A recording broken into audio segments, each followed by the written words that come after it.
بسم اللہ الرحمن الرحیم کے با کا معنی کیا ہے، اسم کا معنی کیا ہے، لفظ اللہ کا معنی کیا ہے، الرحمن کا معنی کیا ہے، الرحیم کا معنی کیا ہے۔ اب ہم بسم اللہ کی تفسیر کرتے ہیں کہ جو ہم پڑھتے ہیں بسم اللہ الرحمن الرحیم، اس کا معنی کیا ہے۔ ایک تو وہ معنی ہے جو ہم نے رٹا لگایا ہوا ہے سکول کے دور سے، لیکن آج ہم بسم اللہ الرحمن الرحیم کے ہر الگ الگ جز کو ہم لوگوں نے حل کرنے ہیں، لہٰذا تمام لوگ غور سے سنیے گا۔ بسم اللہ الرحمن الرحیم کے اندر جو پہلا حرف ہے وہ ہے با۔ با عام معنوں میں اسے کہتے ہیں حرف جارہ، یعنی یہ حرف جارہ بہرحال یہ علمی اصطلاح ہے، لیکن اس با کے 3 فائدے ہیں اس معنی کے اندر۔ نمبر 1، جب بھی با آپ دیکھیں تو آپ یہ سمجھیں کہ یہ با مصاحبت کے لیے آیا ہے، کسی چیز کے ساتھ ملنے کے لیے آیا ہے، یعنی با کسی چیز کے ساتھ ملنے کے لیے آیا ہے، اس کا پہلا فائدہ یہ ہے۔ نمبر 2، با کے ذریعے ہم کسی سے مدد حاصل کر رہے ہیں، با کے ذریعے ہم کسی سے مدد حاصل کر رہے ہیں۔ اور نمبر 3، جو با کا معنی ہے یہ ہوتا ہے تبرک کے لیے، کسی سے برکت حاصل کرنا، با کا معنی یہ ہوتا ہے۔ اس کے علاوہ با کے بعد آتا ہے اسم۔ اسم کے اندر ایک بہت بڑی ایک بحث ہے علمی، لیکن یہ بات یہاں پر آپ جان لیں کہ جو اسم ہے، اسم کا اردو میں معنی ہوتا ہے نام۔ جس طرح کوئی آپ سے نام پوچھے ما اسم کا، کہ آپ کا نام کیا ہے، تو آگے سے بندہ کہتا ہے اسمی علی، کہ میرا نام علی ہے۔ جو اسم ہے، اسم کا معنی اردو میں کیا آتا ہے، نام کے۔ ٹھیک ہو گیا، با بھی حل ہو گیا، اسم بھی حل ہو گیا۔ اب اس کے آگے آ گیا لفظ اللہ۔ جب بھی ہم کبھی لفظ اللہ کو ذکر کریں گے تو ہم نہیں بولیں گے کہ اللہ آ گیا، نہیں، ہم لفظ اللہ کے ساتھ یعنی اللہ کے ساتھ ہم نے لفظ ہر حال میں لگانا ہے، یعنی لفظ اللہ، بسمی کے بعد لفظ اللہ آیا ہے۔ اچھا، جو لفظ اللہ ہے یہ اسم اعظم ہے، یعنی یہ اللہ کا ایک حقیقی نام ہے۔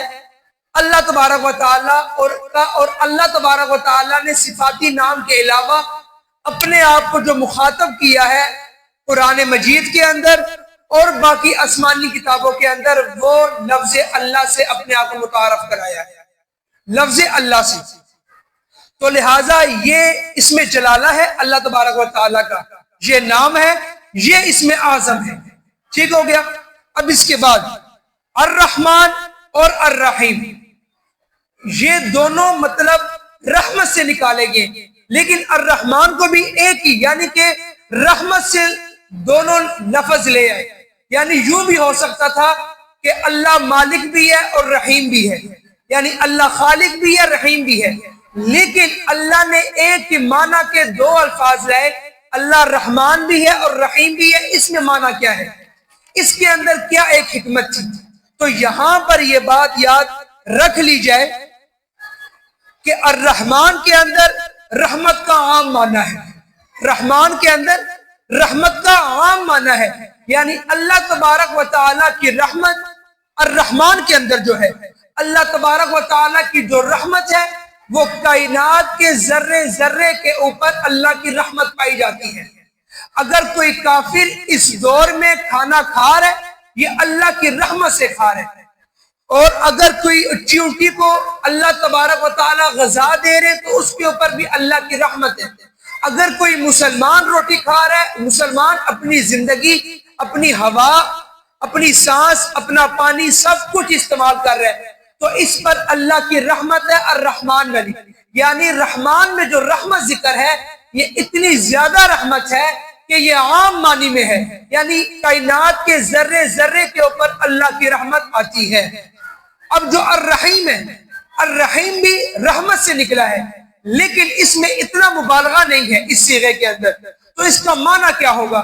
اس کا معنی یہ ہوگا کہ بس اللہ کی رحمت مکمل ہے، رحمت کا مکمل ہونا یہ الرحیم کے اندر معنی پایا جائے گا۔ لہٰذا اسی لیے کہا جاتا ہے الرحمن ہم کبھی بھی مخلوق کے لیے استعمال نہیں کر سکتے۔ الرحمن کیوں؟ الرحمن کے اندر عام معنی ہے، اور ہر انسان، کسی انسان میں، کسی کائنات کی کسی مخلوق میں یہ رحمت نہیں پائی جاتی کہ وہ کائنات کے ذرے ذرے کے اوپر اس کی رحمت ہو۔ اسی لیے کہا جاتا ہے کہ رحمان کا صیغہ نہ دو کے لیے آتا ہے نہ پھر جمع کے لیے آتا ہے، بلکہ صرف رحمان اللہ کے لیے بولا جائے گا۔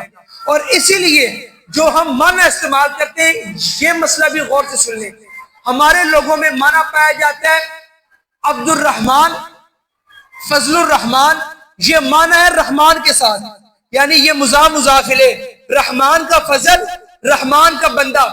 تو یہاں پر یہ مسئلہ غور سے سن لیں کہ جب ہم الرحمن کے ساتھ کوئی مضاف ملاتے ہیں، عبد الرحمن، فضل الرحمن، ہم اس بندے کو یہ نہیں بول سکتے کہ رحمان آ جاؤ، ہم رحمان نہیں بولیں گے۔ یہ علماء نے لکھا ہے، اس پر اتفاق ہے کہ رحمان کا معنی بغیر کسی ساتھ نام ملائے یہ آپ کا معنی گناہ میں چلا جاتا ہے۔ کیوں؟ کیونکہ رحمان کا معنی بہت وسیع ہے، رحمان کا معنی بہت وسیع ہے، اور ہم جب کسی انسان کو مخاطب کریں گے تو ہم کسی کو یہ نہیں کہہ سکتے، عبد الرحمن کو بھی، کہ رحمان تم میری بات سنو، نہیں۔ رحمان اللہ کے ساتھ خاص ہے۔ رحمان جس طرح ہم کسی کو اللہ نہیں کہہ سکتے، اسی طرح ہم اللہ کے صفاتی ناموں کے اندر رحمان بھی نہیں کہہ سکتے، کیونکہ یہ صرف اللہ نے اس کو اپنے لیے استعمال کیا ہے۔ اب اس کے بعد الرحیم آتا ہے۔ رحیم کے اندر جو معنی پایا جاتا ہے وہ معنی پایا جاتا ہے یعنی کہ رحمت کا مکمل ہو جانا۔ یعنی اگر کوئی شخص اپنے بچے کے ساتھ، اپنے بھائی کے ساتھ، اپنی کسی بھی رشتہ دار کے ساتھ، انسان جب بہت زیادہ نرمی اور مشقت یعنی کہ نرمی اور شفقت کرتا ہے انتہائی درجے کی، اس سے ہاتھ تک نہیں لگاتا زور سے، اس سے جب بات کرتا ہے پیار سے کرتا ہے، یعنی اس میں نرمی کوٹ کوٹ کے بھری ہے، تو وہ ہم تب کہیں گے کہ یہ انسان، اس میں وہ رحیم والا جو معنی تھا کہ بھائی جس طرح اللہ کی رحمت مکمل ہے ایک انسان کے اوپر یا ہر انسان کے اوپر، اسی طرح الرحیم کے اندر اللہ تبارک و تعالیٰ نے جو معنی بیان کر رکھا ہے، اسی لیے اللہ تبارک و تعالیٰ نے الرحیم اپنے پیارے حبیب نبی کریم صلی اللہ علیہ وسلم کے لیے بھی بیان کیا ہے۔ الرحیم جو ہے یہ اللہ نے اپنے علاوہ حضور کے لیے بھی استعمال کیا، جس طرح آپ سب نے وہ آیت سنی ہوگی، ان اللہ رؤوف الرحیم، ان اللہ بالمؤمنین رؤوف الرحیم، یعنی کہ حضور صلی اللہ علیہ وسلم مومنین کے ساتھ نرم اور شفقت والا معاملہ کرتے ہیں۔ تو یہاں پر شفقت اور نرم والا معاملہ الرحیم سے نکلا ہے، یعنی اللہ نے اپنے علاوہ بھی الرحیم کا معنی ایک انسان کے اندر بھی استعمال کیا ہے خود۔ لہٰذا یہاں پر معلوم ہوا کہ الرحمن کے اندر رحمان کی رحمت، اس کے اندر اتنا مبالغہ ہے کہ یہ اللہ کے علاوہ اور کسی کے لیے استعمال نہیں ہو سکتا۔ اور جو الرحیم ہے اس کے اندر بھی رحمت کا معنی تو ہے، لیکن یہ اللہ کے علاوہ آپ صلی اللہ علیہ وسلم کے اوپر بھی استعمال ہوا ہے۔ اب میں نے آپ کے سامنے بیان کر دیا، با کا معنی بھی، با تین معنوں کے لیے آتا ہے، کسی چیز کے ساتھ جوڑ لینا، یا پھر کسی چیز سے مدد حاصل کرنا، یا پھر کسی چیز سے برکت حاصل کرنا۔ لفظ اسم کا اردو میں معنی ہوتا ہے نام، اور لفظ اللہ کا معنی لفظ اللہ ہے، تو معنی ہوگا بسم اللہ، اللہ کے نام کے ساتھ۔ میں نے پہلا معنی کیا تھا بعد کہ کسی چیز کے ساتھ جوڑ دینا، یہ پہلا معنی ہے اللہ کے نام کے ساتھ۔ آپ میرے ساتھ بولے تاکہ آپ کو زبانی یاد ہو، اللہ کے نام کے ساتھ۔ پھر ہم جب با کا دوسرا معنی لیں گے کسی چیز سے برکت حاصل کرنا، تو ہم معنی یوں لیں گے اللہ کے نام سے برکت حاصل کرتے ہیں۔ کیا اللہ کے نام سے برکت حاصل کرتے ہیں؟ جب ہم اس سے مدد کا معنی مراد لیں گے با کے ذریعے، تو معنی ہوگا بسم اللہ، ہم اللہ کے نام سے مدد حاصل کرتے ہیں۔ ٹھیک ہو گیا؟ یہ ہو گیا الرحمن، جو بہت زیادہ رحمان۔ میں نے پہلے کہا رحمان میں اللہ کی رحمت کا بہت زیادہ معنی ہے، جسے ہم اردو زبان میں کہتے ہیں مبالغہ کا صیغہ ہے۔ مبالغہ کا صیغہ ہے رحمان، اس میں یعنی رحمان عام ہو گئی ہے۔ اب یہ جو رحمان میں جو رحمت ذکر ہے، یہ اللہ کی رحمت کافر کے اوپر بھی ہے، مسلمان کے اوپر بھی ہے، چیونٹی کے اوپر بھی ہے، ہاتھی کے اوپر بھی ہے، ہر ایک کے اوپر ہے۔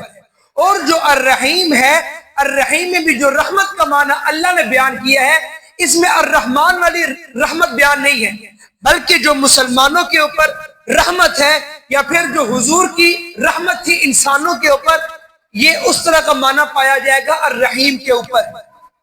اچھا، اب اس کے بعد اب میں نے آپ کے سامنے نام اس پوری آیت کا مطلب میں نے ذکر وہ کر دیا۔ اب اس میں حکمت کیا ہے یہ بھی میں نے آپ کے سامنے ذکر کر دی۔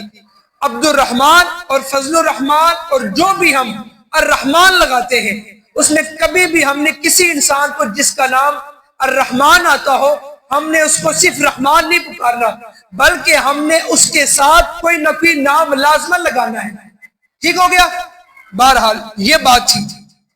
اب اس کے بعد یہ بات یہاں پر ہو گئی۔ اب اس کے بعد یہ جو بسم اللہ میں جو بات ہے، حالانکہ یہ با کے ساتھ الف ہے، آپ کیا کہ جو قرآن میں آیت لکھی ہوئی ہے اس کو غور سے دیکھیں، یہاں پر با کے ساتھ الف نہیں لکھا ہوا، بلکہ با کے ساتھ سین لکھا ہوا ہے، سب کو دکھ رہے۔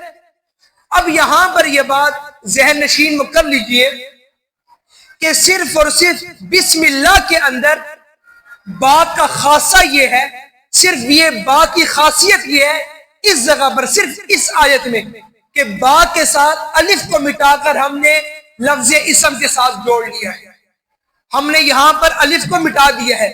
مصحف عثمانی کے اندر جب جو حضرت عثمان نے جو صحیفہ تیار کرایا تھا، اس میں اللہ کے نام سے پہلے کسی چیز کا آنا مناسب نہیں تھا، تو جو اسم تھا وہ تو آیا ہوا تھا، تو اس سے پہلے حرف تھا با، تو با کے ساتھ الف آتا تھا، تو اس وقت الف کو حذف کر کے صرف لفظ اللہ کے لیے ہم نے الف کو الگ یعنی الف کو حذف کر کے ہم نے با کو اور اسم کی سین اور میم کو ہم نے آپس میں ملا دیا۔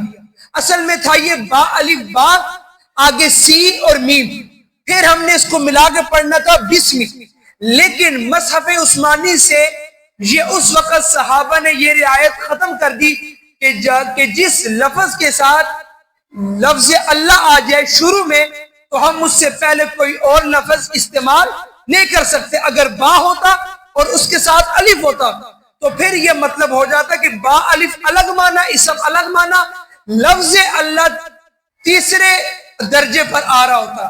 لہٰذا اس سب کو اللہ تبارک و تعالیٰ نے اپنے پیارے صحابہ کے ذریعے اس پوری بسم اللہ الرحمن الرحیم کو اکٹھا کر دیا۔ اگر جو لوگ نکال سکتے ہیں اما سپارہ میں سورہ علق تو وہ نکال لیں، میں آپ کو ابھی تھوڑی سی دلیل دے دیتا ہوں۔ اب یہاں پر آپ دیکھیں سورہ علق میں جو شروع میں لکھا ہوا ہے اقرا، سب کو نظر آ رہا ہے، اس کے بعد جو لکھا ہے بسم ربک الذی خلق، اس میں با کے بعد ساروں کو الف دکھ رہے، دیکھ لیں۔ اب یہاں پر بسم ربک الذی خلق ہے، یہی معنی ادھر بھی تھا، بسم اللہ الرحمن الرحیم کے اندر بھی تھا، لیکن لفظ اللہ کی وجہ سے وہاں پر ہم نے با کے ساتھ الف کو مٹا دیا، اب وہ ایک ہی معنی ہو گیا بسم اللہ۔ ٹھیک ہو گیا؟ ساروں کو سمجھ آ گئی؟ یعنی بسم جہاں بھی بسم اللہ الرحمن الرحیم کے علاوہ جہاں بھی استعمال ہوگا بسم، وہاں پر با الف با لکھا جائے گا، اصل معنی اسی طرح، ٹھیک ہے، اصل لفظ اسی طرح، لیکن یہ بسم اللہ الرحمن الرحیم کے ساتھ خاص ہے کہ ہم نے با کے ساتھ الف کو مٹا کر ہم نے با کو اسم سے جوڑ لیا تاکہ لفظ اللہ سے پہلے کوئی اور حرف اپنے معنی کے ساتھ الگ سے نہ آئے۔ ٹھیک ہو گیا؟ یہ صرف اور صرف اس آیت کے ساتھ خاص ہے، بسم اللہ الرحمن الرحیم کے ساتھ خاص ہے۔ اب آگے آ جائیں۔ اچھا، یہ ہو گیا معنی ہم نے کر دیا، کہ ہم نے لفظ بلفظ اللہ کے نام کے ساتھ جو رحمان اور رحیم ہے۔ اچھا، اب یہ کوئی معنی نہیں تھا کہ اللہ کے نام کے ساتھ رحمان اور رحیم ہے، یہ معنی مکمل نہیں ہوتا۔ یہ جو ہم کہتے ہیں میں شروع کرتا ہوں، یہ جو میں کہتا ہوں کہ میں شروع کرتا ہوں یا میں پڑھتا ہوں اللہ کے نام کے ساتھ، تو کوئی نہ کوئی معنی تو ہونا چاہیے تھا ورنہ اللہ تبارک و تعالی کوئی ایسی آیت نہیں جس کا کوئی مقصد نہ ہو یا کوئی معنی پورا نہ ہو، ایسا ہو نہیں سکتا۔ تو یہاں ہم ایسا فعل محذوف نکالیں گے جس سے بسم اللہ ہی اس کے ساتھ مل جائے۔ کیوں؟ کیونکہ یہ ایک علمی اصطلاح ہے۔ بس آپ یہاں پہ یہ ہلکا سا سمجھ رہے ہیں، لیکن میں آپ کے سامنے ایک دفعہ ذکر کر دیتا ہوں۔ جب بھی با آتا ہے با، تو با نے کسی کے ساتھ ملنا ہوتا ہے ہر حال میں، یا اگر اس سے پہلے کوئی فعل یا کوئی ایسا لفظ ذکر ہے جو اس سے پہلے موجود ہے، ہم با کو اس سے ملا دیں گے۔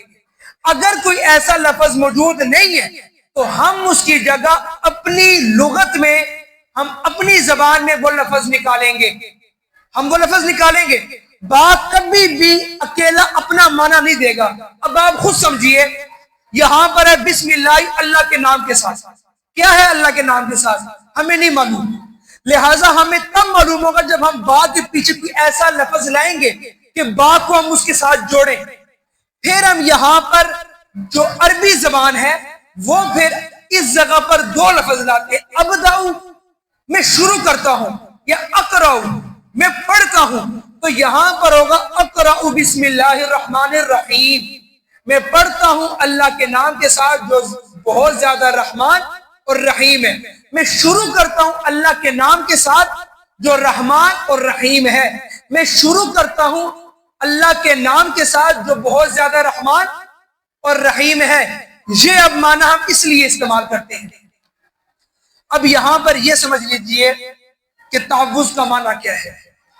اللہ تبارک و تعالیٰ نے فرمایا فَإِذَا قَرَأْتَ الْقُرْآنَ فَاسْتَعِذْ بِاللَّهِ مِنَ الشَّيْطَانِ الرَّجِيمِ، جب تم قرآن کو پڑھو تو اس وقت تم نے یہ تعوذ پڑھنی ہے، فَأَعُوذُ بِاللَّهِ مِنَ الشَّيْطَانِ الرَّجِيمِ، میں پناہ میں آتا ہوں شیطان، میں اللہ کی پناہ میں آتا ہوں شیطان مردود کے شر سے۔ یہ دعا ہے، اور یہ اللہ تبارک و تعالیٰ نے فرمایا جب بھی تم کو تلاوت کرو تو تم یہ دعا کرو۔ لہٰذا جب بھی ہم قرآن کھولیں تو بسم اللہ سے پہلے اعوذ باللہ من الشیطان الرجیم پڑھنا ہمارے اوپر لازم ہے، مستحب ہے۔ ٹھیک ہو گیا؟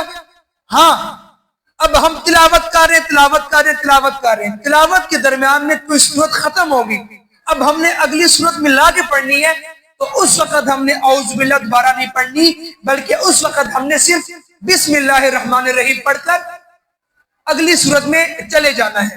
اچھا، یہ ہو گیا اس کا معنی۔ اب احکام کیا ہیں بسم اللہ کے، اس کو تھوڑا سا غور سے سنیے۔ بسم اللہ کے احکام کیا ہیں؟ پہلی چیز، اگر کوئی شخص جنبی ہے، کوئی شخص جنابت میں ہے، اور کوئی عورت نفاس میں یا حیض میں ہے، تو وہ عورت اور وہ شخص بسم اللہ الرحمن الرحیم کو تلاوت کے ذریعے نہیں پڑھ سکتا۔ تلاوت کے ذریعے کوئی بھی شخص جو جنبی ہو، اور پھر یا کوئی ایسی عورت ہے جس کو خون آیا ہو نفاس کا یا حیض کا، تو وہ عورت بھی کبھی بھی بسم اللہ الرحمن الرحیم اس طرح نہیں پڑھے گی جس طرح ابھی میں اور آپ پڑھ رہے ہیں۔ ٹھیک ہو گیا؟ ہاں، اگر ہم اس کو کھانے سے پہلے دعائیہ و کلمات میں پڑھتے ہیں وہ ایک الگ چیز ہے، وہ ہم پڑھ سکتے ہیں، اس میں کوئی گناہ نہیں، لیکن اس طرح پڑھنا ہمارے لیے ناجائز ہے۔ ٹھیک ہے، سب نے سن لیا؟ تلاوت کی غرض سے بسم اللہ الرحمن الرحیم پڑھنا ٹھیک نہیں۔ کیوں؟ کیونکہ ہم نے کل بیان کیا تھا کہ بسم اللہ الرحمن الرحیم باقاعدہ قرآن کی ایک آیت کا جز ہے، باقاعدہ قرآن کا ایک جز ہے، ایک مستقل آیت ہے۔ اسی لیے کہا جاتا ہے کہ تراویح میں قرآن میں ایک دفعہ بسم اللہ ہر حال میں پڑھنی چاہیے، ورنہ آپ کا قرآن نامکمل ہوتا ہے۔ اسی لیے یہ ایک باقاعدہ مستقل آیت ہے، تو یہ اس کے احکام تھے۔ باقی جب ہم نماز پڑھتے ہیں، جب ہم اپنی نماز پڑھ رہے ہوتے ہیں، تو اس وقت سورہ فاتحہ کے بعد بسم اللہ پڑھنا ہمارے اوپر پڑھنا مستحب ہے، سنت ہے۔ ٹھیک ہے، بسم اللہ الرحمن الرحیم پڑھنا مستحب ہے۔ اور اسی طرح پہلے رکعت میں اعوذ باللہ من الشیطان الرجیم اگر ہم لوگ پڑھ لیں تو اس میں کوئی حرج نہیں پہلی رکعت میں، لیکن دوسری رکعت میں آپ اچھا یہ ہے کہ بسم اللہ الرحمن الرحیم ہی پڑھیں سورہ فاتحہ بعد، لیکن آہستہ پڑھنا ہے، دل میں پڑھنا ہے، آہستہ پڑھنا ہے۔ ٹھیک ہو گیا؟ یہ اس کے کچھ احکام تھے جو ہمارے کچھ سیکھنا لازمی تھے بسم اللہ کے۔ لہٰذا آپ کے سامنے ہر چیز تو بیان ہو چکی ہے، کل انشاءاللہ عزیز ہم باقاعدہ پڑھیں گے سورہ فاتحہ۔